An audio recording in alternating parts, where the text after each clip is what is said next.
The following is a production of Stevenson Media.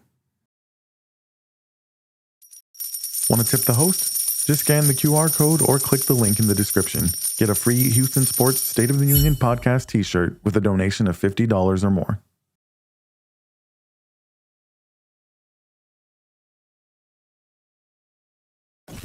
This is the Houston Sports State of the Union podcast. Ladies and gentlemen, the president of Houston Sports Nation, Nick Stevenson.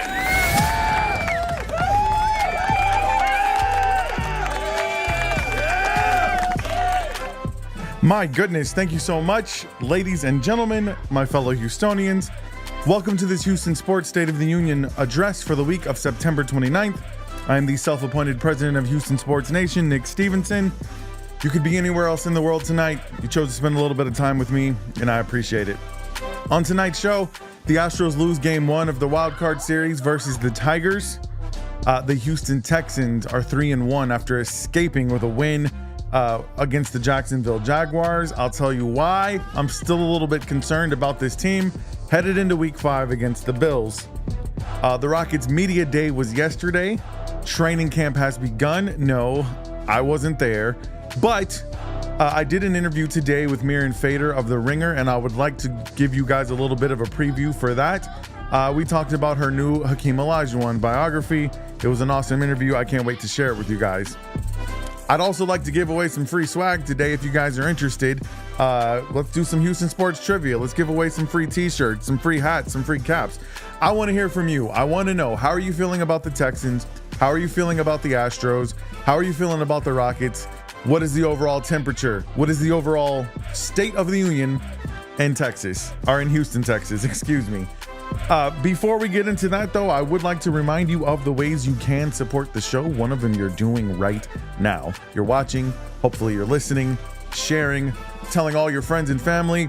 Don't forget to tell them to follow, like, subscribe wherever they get their podcast fix. If you enjoy watching the video, obviously you can find it on YouTube. You can find it on Facebook, you can find it on X, which is the app formerly known as Twitter, and you can find me on Twitch. If you prefer to listen, the audio will be available within 30 minutes to an hour of this live stream being finished. You can find me wherever you get your podcast fix there as well. Apple, Spotify, iHeartRadio. I believe I'm on Odyssey. Everywhere but Pandora, pretty much. If you listen to Pandora, then I'm sorry, you're not going to find me there. But anywhere else that you listen to podcasts, you'll find me there. YouTube Music as well. I will have all of the links in the description of this video. That is the number one way you can support me, is by watching, listening, and sharing. Another way you can do so is to leave a tip. If you're watching the video, there is a QR code that takes you to my tip jar. If you're listening, there is a link in the description that will take you to my tip jar. Anything you leave this show will go back into the show to continue bringing you content. A donation of $50 or more will get you some free Houston sports. Well, I can't say it's free because you did donate. I will send you some Houston Sports State of the Union podcast swag if you make a donation of $50 or more. Remember to screenshot that you made that donation and send it to me, because those are anonymous. And then also in the description, it's not there currently, but I will have their affiliate links to both Houston Sports Fan Gear, and I will have affiliate links for all of the equipment I use to bring you this podcast. If you're interested in podcasting, you want to know, hey, what does he use? Well, the links will be there. They're Amazon links. If you choose to use them, I'll get a little bit of change from that, and I do appreciate it. So that is all the ways you can support the show. I thank you guys so much for being here tonight. Let's hop into it, man. Let's start with the state of the Houston Astros. Okay. Astros lose to the Tigers, 3-1. They did threaten in the bottom of the 9th with bases loaded, and Jason Hayward lined out to first. That means the Astros have now lost 6 straight postseason games at home. If they want to continue their season, they're going to have to win at least one at home. But first things first, they need to win a game on the road in Detroit and get back home for an opportunity to win this 3-game series. Frommer Valdez went 4 1/3, gave up 7 hits, 3 earned runs, 2 walks, 3 Ks. He wasn't his best, but the bullpen came in and they held you down and gave you a shot in the 9th. and it was close, but no cigar. Like I said, bases loaded. I thought Jason Hayward had a really good at bat. I'll get into that a little bit later. But yeah, the fact of the matter is that Skubal is just nasty. He's good. He went 6 innings, gave up no runs, 4 hits, 6 Ks. I felt like he probably could have gone more. Maybe the Tigers feel like he should have, because the whole time, I don't know if you guys are aware of this. I think I've mentioned this on the show before. Most postseason games, myself and my good friend Josh Beard, who is his birthday today. Happy birthday, Josh. We're usually texting while watching Astros postseason. Now, I texted him before the game started. I said, text or no text, and I don't think he knew what I meant. And I meant, are we going to text during the game or not? Because this is not my superstitious year. I've told you guys that if you've watched the show before. I alternate whether I want to be superstitious for baseball. 1 year I will be, 1 year I won't be. This is my non-superstitious year, but I didn't want to ruin his superstition. So I said, are we going to text during the game? He said, yeah, we have to. Then I'm not going to lie to you guys. I fell asleep. I'm sorry. I've been burning the candle at both ends. I thought, hey, I can lay in bed and watch the Astros for a little bit. Nah, I think I fell asleep. I dozed off. It was 0-0. It felt like I blinked. It was 2-0. I blinked again and it was 3-0. And I was like, I'm killing the Astros right now. But no, this is not my superstitious year. So I had to go ahead and allow myself to take a brief nap. And what do you know? By the time I woke up, the Astros were doing their best to make a comeback. But anyway, the point of me telling you that story, though, is I told him in our text message, man, honestly, with Skubal on the mound, Framber Valdez was going to have to pitch a gem to beat him, and or either that or the offense was going to have to get to him. He's going to win Cy Young for a reason. He's just a nasty pitcher. And you had a chance. I told him, I kept telling him, just get him out of the game. Get to that bullpen. Get to that bullpen. And sure enough, they got to the bullpen, and they had a chance to win the game. Jason Hayward just unfortunately hit it right to the first baseman. But here's the deal. The good news is Skubal can't pitch tomorrow. That's not the only good news. The good news is Skubal's not pitching tomorrow. You got the kid Hunter Brown, who in his last 5 starts, he's been nails, man. He's got a 2.43 ERA, 28 strikeouts. I guess I will bring up that he didn't win either of those games. But he's been pitching really well. And you're going up against, who is he going up against? Tyler Holton. He's a lefty. He's also got a sub-3 ERA. He's had a really good season. It's going to be a good pitching matchup. This is why I want to know from you guys what your confidence level headed into Detroit tomorrow is. I'm confident in the pitching. They've proven to me that they can get it done. I'm confident in the top 2/3 of the lineup. The bottom third of the lineup frightens me. We've talked about this so many times on this show before, how the bottom third of the lineup during the regular season, when they were just a little bit better than terrible, it was just enough for the Astros to have a winning record. They didn't even have to hit 250. Just don't hit sub 100 and you're good. And in this game, the top 2/3 of the lineup had 6 hits. The bottom third of the lineup had 1. Here's what I'm encouraged by, though. The bottom third of the lineup, at least at the end of the game, did have good at-bats. When McCormick came in, you were hoping you were going to have one of those moments in the postseason that often happen where the least expected person ends up being the hero. McCormick's had that moment in his career. You thought maybe he'll have that moment, but honestly, I was not displeased with his at-bat at all. I thought he had a really good at-bat. He drew the walk that loaded the bases and brought Jason Hayward up, and Jason Hayward had a really good at-bat. Here's the thing. As long as I've been watching the postseason, and I understand baseball, one of the reasons that baseball is such a fantastic postseason is because in baseball, every pitch matters. Every out matters. You're just on that countdown to 27 outs. And the intensity of postseason baseball is just so much stronger than it is in the regular season. When I see guys have good at bats in the postseason, even when they don't deliver, that tells me at some point they're going to have a moment. At least that's how it's always been in the past when I watch postseason baseball. The only thing that I don't like about postseason baseball now is that this is a 3-game series. The margins for error are razor thin. And there's the part where I start to rant like an old head and an old man and sound like an old curmudgeon. Because I hate the fact that baseball has a 3-game series wild card round. 2 of them, actually. Baseball was perfect. And in my opinion, baseball was perfect when you had your 3 division winners and your 1 wild card.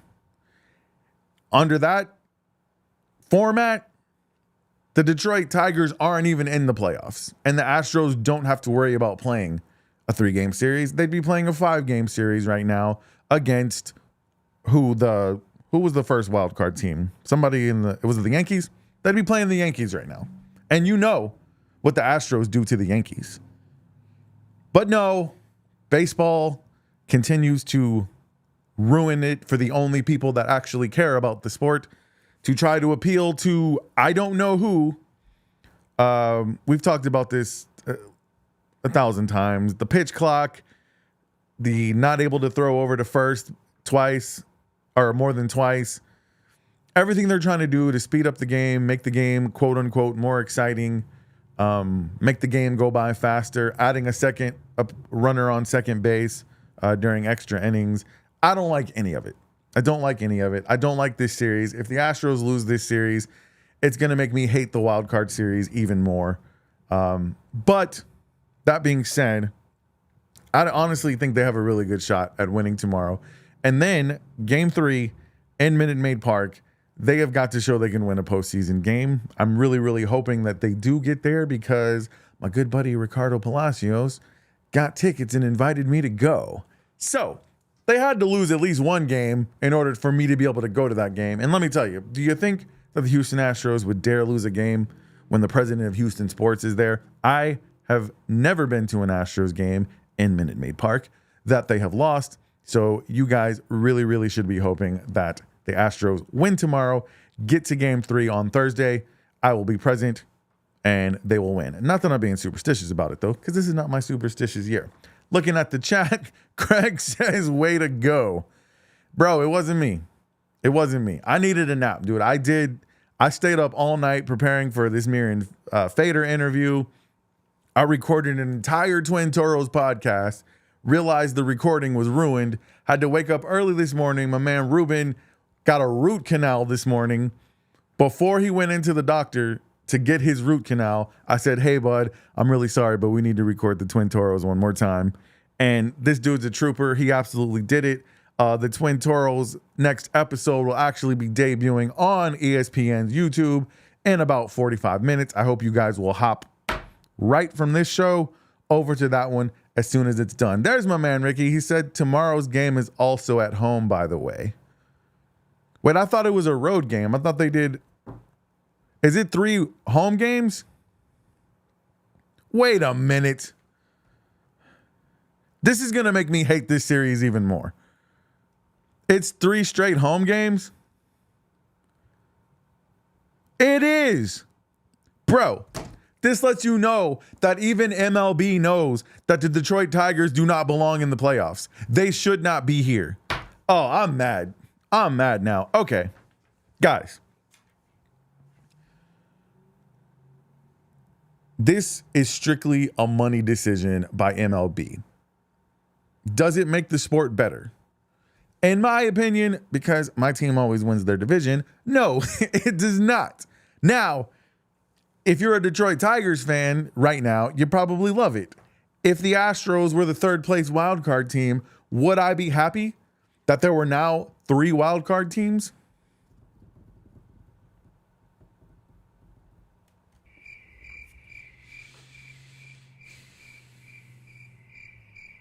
No.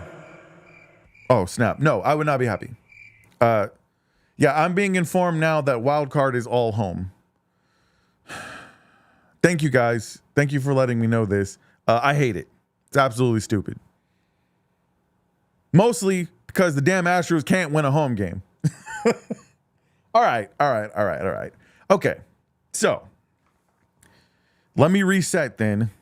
Tomorrow, you got Hunter Brown at home. You got a lefty on the mound in Minute Maid Park with some good right-handed hitters, and we already know what Jordan does to left-handed pitching. I feel good about our chances. We need to get to game 3 so me and Ricky can be there, and we need to get there and make sure that they bring this thing home and bring up the Yankees next, man. We need the Yankees next. Absolutely. Craig says Detroit fans, ? All 25 of them. Yeah, that's true. Man.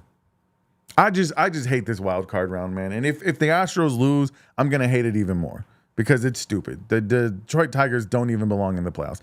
Sure, they won like 31 out of the last 40 games or something crazy like that. But you know what? You should have been better to begin with. Win your division. That's what I say. All right. So confidence level. Guys, how are you feeling about the chances tomorrow? I like Hunter Brown. I would have started Kikuchi. I know I had this debate with my man CJ. I don't think the Astros have lost a game that Kikuchi has pitched. And even though Hunter Brown has been absolutely nails in his last 5 games, the Astros haven't won any of them. That's not his fault. Obviously, this is not my superstitious year, so I'm going to say that can't really mean anything. But all I know is that right now, I trust Kikuchi a little bit more. If I were the manager, I would start him for game 2. I would go Hunter Brown. If maybe Kikuchi struggles in game 2, or if there is a game 3, you can start Hunter Brown. I thought the bullpen was good today. Blanco came in, gave you good innings. Man, we got to win it. Obviously, we got to win a home game. We got to win 2 home games in a row in the playoffs. Let's make it happen. Let's get it done. Craig says the haters just want the Astros to lose. Of course they do. But the Astros up to this point have been inevitable. I know that they're down, but we've seen this team be down before. I trust the experience over the inexperience. I trust the grit of the team, the no quit of the team. I'm not going to say I'm not worried, but I'm not going to lose any sleep over it. I think they have a good chance. And we'll be rooting like hell tomorrow for them to win another home game. That way, me and Rick can go to the game on Thursday, buddy. And get white girl wasted. No, I kid. Responsible. Drink responsibly, kids. But yeah, I would say the state of the Houston Astros is still good. I'm confident. Very, very confident. You guys let me know how you guys feel about it. I want to move on and talk about our American football team, the state of the Houston Texans. The Houston Texans escape with a win over a desperate Jacksonville Jaguars team, 24-20. The Jacksonville Jaguars are the only team in the NFL that have yet to win a game. However, this Texans win was despite more lapses in discipline, started the game off with a muffed punt at the 2-yard line, and then they went ahead and racked up another 12 penalties for 93 yards. Ladies and gentlemen, that is a total of 35 penalties for 296 yards in the last 3 games. That's not going to get it done versus the Bills. When you're playing the Jacksonville Jaguars, who at this point, they haven't won a game since November, it's almost as if they're trying to lose. And I know that they're not. But how do you lose that much without trying? I mean, give the Texans credit. First of all, there was good things in this game. They were not awful. And there was good, positive things to draw from. You start out the game, defense gets a 3-and-out quickly. The defense pressures Trevor Lawrence, causes him to miss a kind of wide open receiver. That might scare you. But You get a 3 and out. Then Sims muffs a punt. I would give Sims a break, but he hasn't really done anything on kickoff or punt return this season anyway. For some reason, his success that he had last season, he caught the ball, he went north and south. For some reason, he keeps trying to, I guess he wants to score a touchdown on every play now because he scored that one in the playoffs. I don't know. But if he doesn't get his ish together, I'm going to say cut him. That is a waste of a roster spot if he's not producing in special teams. They ran him for a play. He got blown up in the backfield. Wasn't great. Then something positive happened. The Texans respond to that touchdown, which I'm not going to blame the defense for a touchdown you give up when the drive starts on the 2-yard line. But Jacksonville scores a touchdown. Texans respond by what? Scoring a touchdown. It's exactly what you needed to do. Good play design. I don't know if Stephon Diggs was actually supposed to throw the ball, but whatever. He scored. Then you hold Jacksonville to a field goal. Now, you should have scored a touchdown before the end of the half. CJ Stroud misses. Nico Collins in the back of the end zone throws the ball a little bit high. At the end of the half, it was back in the end zone. He missed Nico twice, throwing a little bit too high. I'm not going to lambast CJ. He had a really great game. He threw for over 300 yards. He had 2 touchdowns, no interceptions. CJ was fantastic, and we get to the final drive in a little bit. But the offense, all in all, looked pretty good in the first half. And then the third quarter came. What the hell? From the beginning of the third quarter all the way until the last drive of the game, this offense was doo-doo, okay? Penalties, holding, and that's the thing. These holding penalties were taking away, once again, awesome plays. Like the Texans offense, you can see, when you watch the offense, you can see the potential of what it can be. But almost 300 yards in penalties in the last 3 games is the reason that you just barely beat an 0-4 team. And I'm telling you right now, if you take that, a lack of discipline, if you take that into the game versus the Buffalo Bills this Sunday, you will lose, and you will lose big. The Bills just got embarrassed by the Ravens. They're coming in with a chip on their shoulder. They've already been hearing about how great the Houston Texans are, about how they've already surpassed the Bills. They're the most likely to beat the Chiefs, blah, blah, blah, blah, blah. They're coming in here to play some ball. And we ain't talking about Trevor Lawrence. We're not talking about who was the quarterback? Caleb Williams. And we're not talking about Anthony Richardson.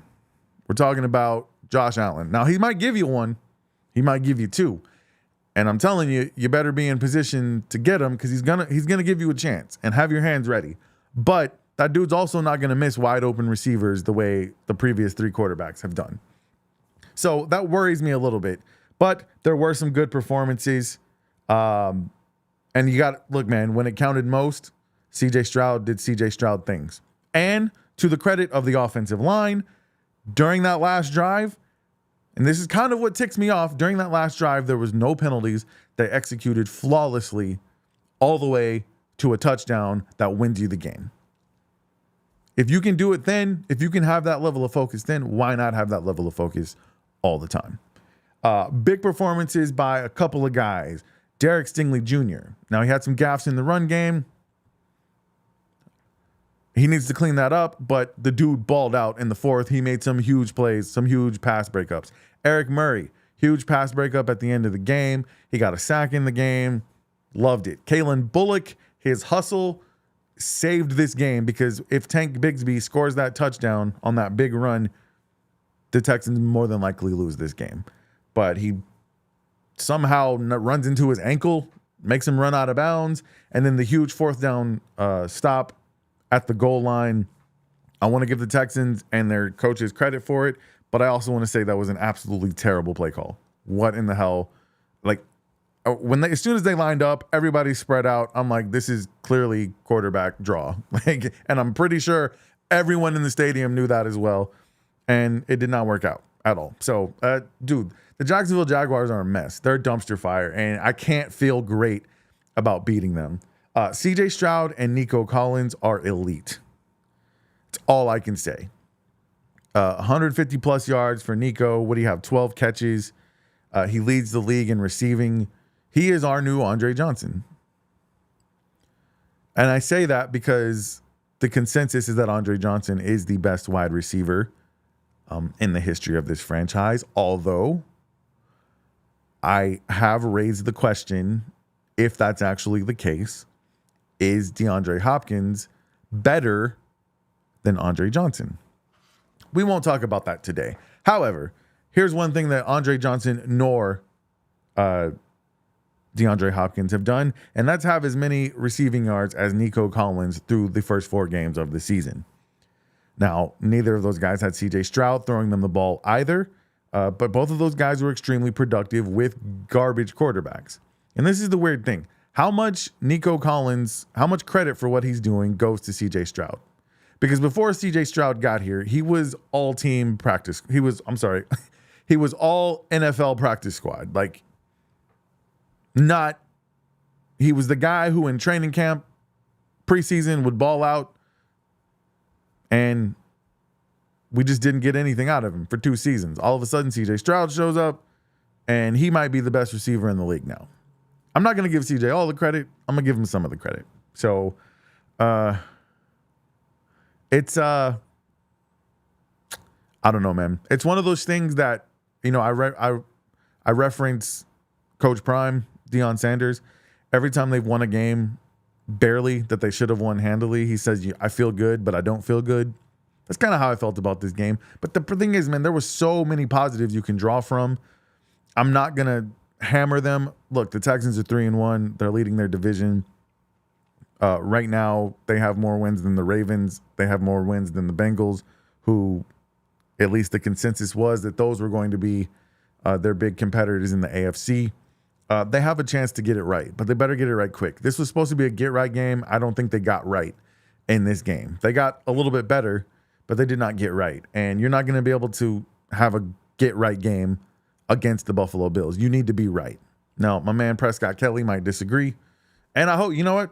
For the first time, I hope he's absolutely right about Josh Allen. I hope Josh Allen completely craps the bed this Sunday. I hope he throws 17 interceptions and they're all pick sixes. Like, I'll root for your boy Prescott when he's not playing us. But for this game, I need him to do all the stuff that you say Josh Allen does. Absolutely. But my concern level moving forward for the Texans, it's there. I would say it's not as strong as my confidence in their ability to fix it. I trust D'Amico Ryans. I trust CJ Stroud. And I trust some of the other veterans on this team that D'Amico trusts. So also, they'd announced, I know that Christian Harris is available or eligible to come off of the IR this week, but I do not believe the Texans are taking him off. Coach Ryan said he's not exactly ready yet. And then you got 2 more weeks suspension for Denico Autry. When those 2 guys get back, you hope this defense is really cooking with grease. And I hope that Joe Mixon will be back in the lineup next week because we're going to need him. We're going to need him. But my confidence level, it's been an 8 all season. I'll say it's a 7.5 now. I'm concerned about these penalties, man. They got to clean that up 100%. But we'll see what they do next week.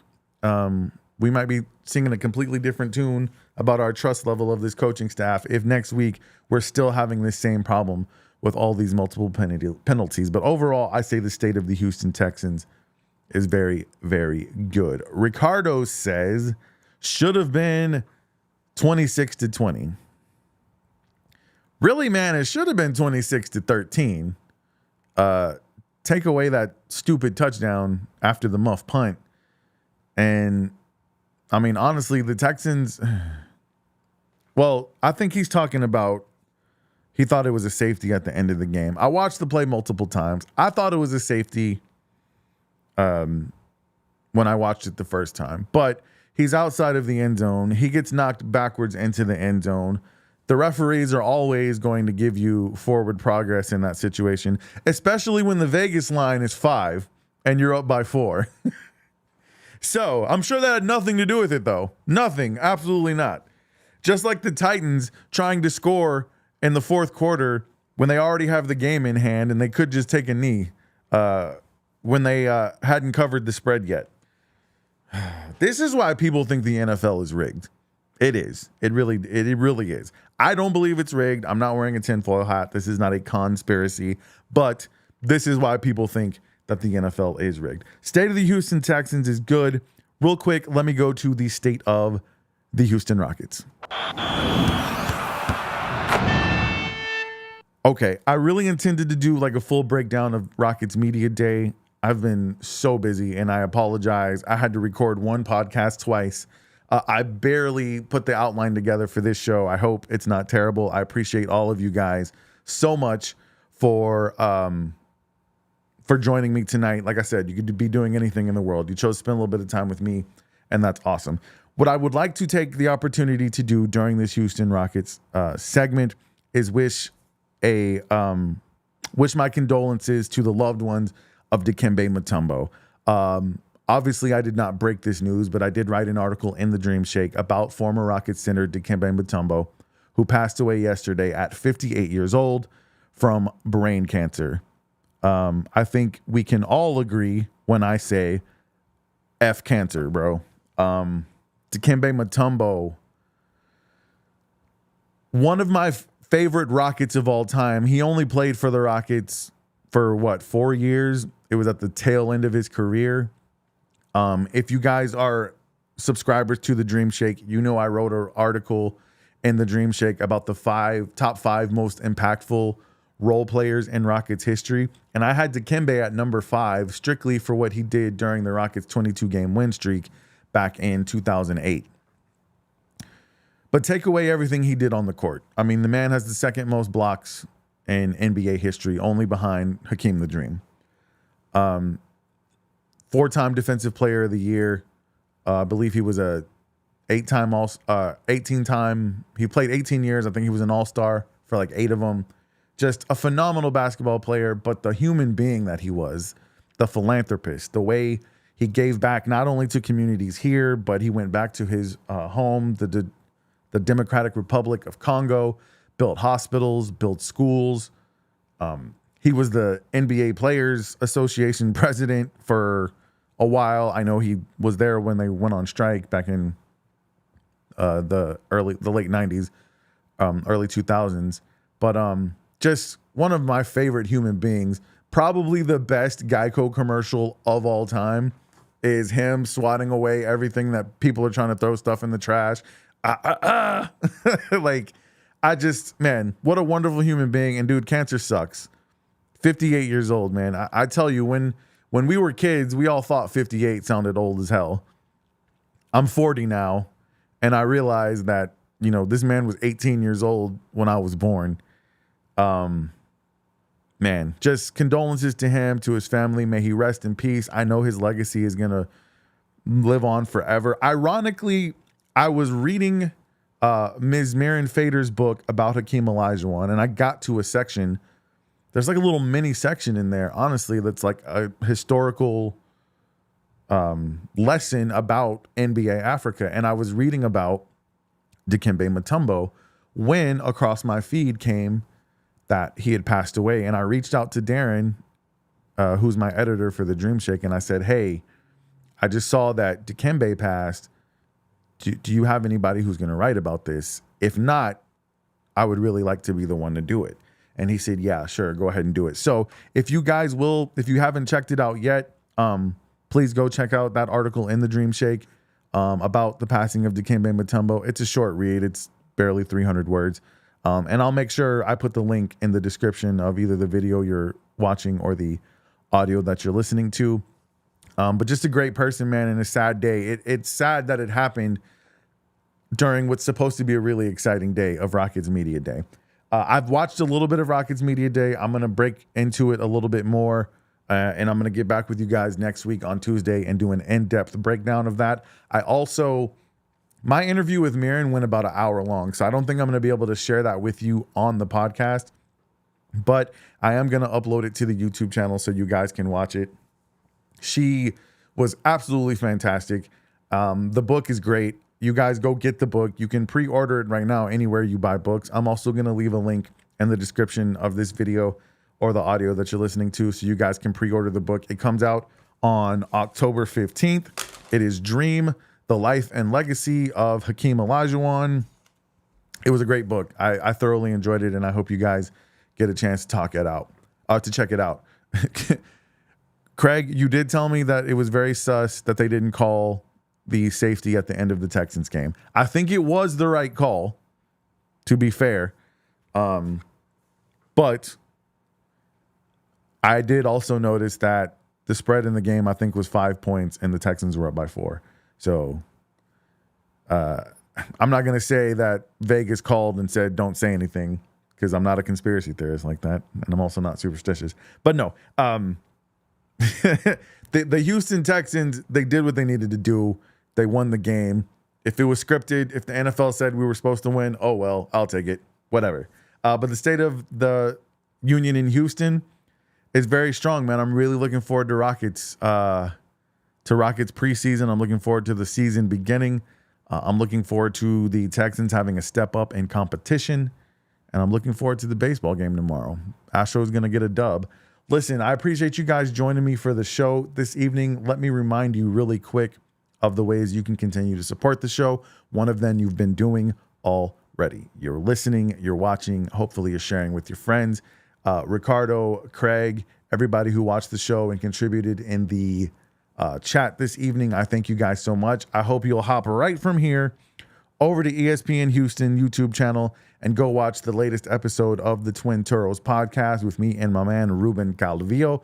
You guys can find that podcast on my Houston Sports State of the Union podcast YouTube channel. I do have a playlist in there for all of the Twin Turtles podcasts. We will do a preview of every game on Ruben's channel, which is 713 Houston Sports. You guys please go subscribe there. Hit that notification bell. And then the reaction video will be on ESPN Houston's YouTube channel. Also, please subscribe there and set your notifications so that you don't miss anything. So that's how you can support me. That's the best way you can support me. Continue to watch, continue to share both the Houston Sports State of the Union podcast and the Twin Turtles podcast. Once again, I got a tip jar. If you're watching on the television, there's a QR code right there. If you're on the internet, your phone, I will put a link in the description that goes to my tip jar. Anything you leave me goes directly back into the show. $50 or more will get you some Houston Sports State of the Union podcast swag. I will also put some affiliate links there for Houston Sports fan gear and the equipment I'm using to bring you this show. If you're interested in sponsorship of either the Houston Sports State of the Union podcast or the Twin Toros podcast, we're open for discussion there. Twin Toros, I have to get ESPN approval, so there's a little bit more red tape for that. I don't have to ask for anybody's approval for the Houston Sports State of the Union podcast, but me. I'm the president. I'm the boss. So if you're interested, please reach out to me at hsstateoftheunionpod@gmail.com. I would love to have a conversation with you about representing your business and us growing our businesses together. All right, ladies and gentlemen, next week's show is going to be on Tuesday again, right before the Twin Toros podcast on ESPN. Actually, Twin Toros, right before the Twin Toros on ESPN next week. You know what I want you to do in the meantime? I want you to stay 10 toes down for H-Town. I love you. Good night. This has been the Houston Sports State of the Union podcast, hosted by Nick Stevenson. Tune in next week for more news and analysis of your favorite Houston teams. Please follow the show on Facebook, Instagram, the app formerly known as Twitter, if that's even really still a thing. And don't forget to subscribe to our YouTube channel for more content.